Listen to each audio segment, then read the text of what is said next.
Well, good afternoon, church family. I hope that you all had just an incredible time of worship this morning.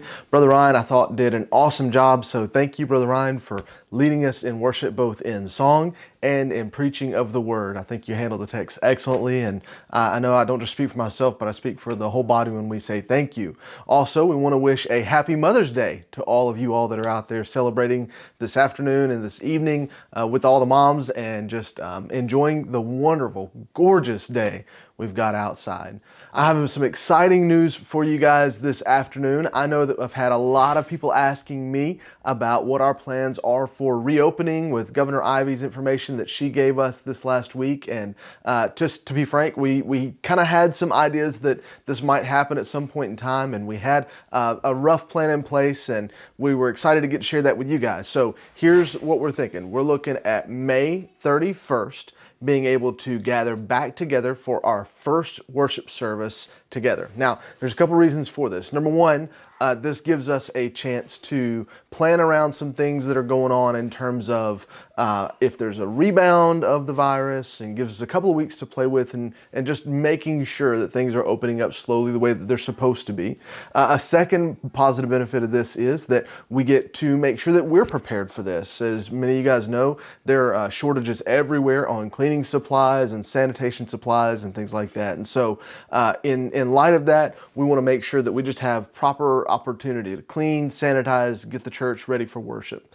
And then, along with that goes just where we're going to worship. If you've looked at those guidelines that they've given us from our state board of missions and also from the governor's office, you know that they asked that we have some open air in there and some places for the wind to blow through and to just let some fresh air in. They also want to make sure that we have sufficient seating that is spread apart so that we're not having any kind of cross-contamination from people being too close, and also just some ample room in the room to be able to worship in. So after talking with some of our leadership and praying through that with them, we've been thinking about this now for not just this week, but the last several weeks.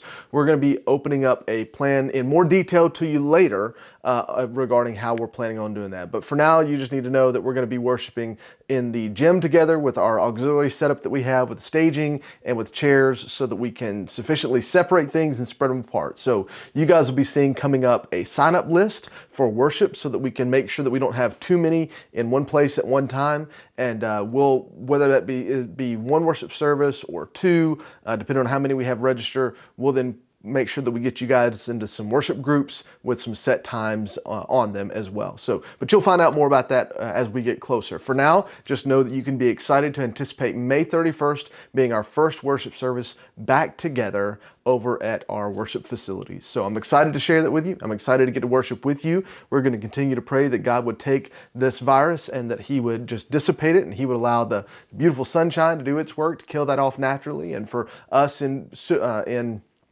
social distancing to do that as well, and know that we're going to abide by all the standards that we're being asked to abide by in terms of wearing masks when we gather back together for worship, sanitizing, cleaning, and getting ready for that as well. I pray for you often. I thank you that you have been praying with me as well, and we want to make sure that when we do gather back together, it won't be for a short while, but it'll be indefinitely, that we're not having to pull back off that again. So hope you have a great Mother's Day. Happy Mother's Day again, all the moms that are out there celebrating today.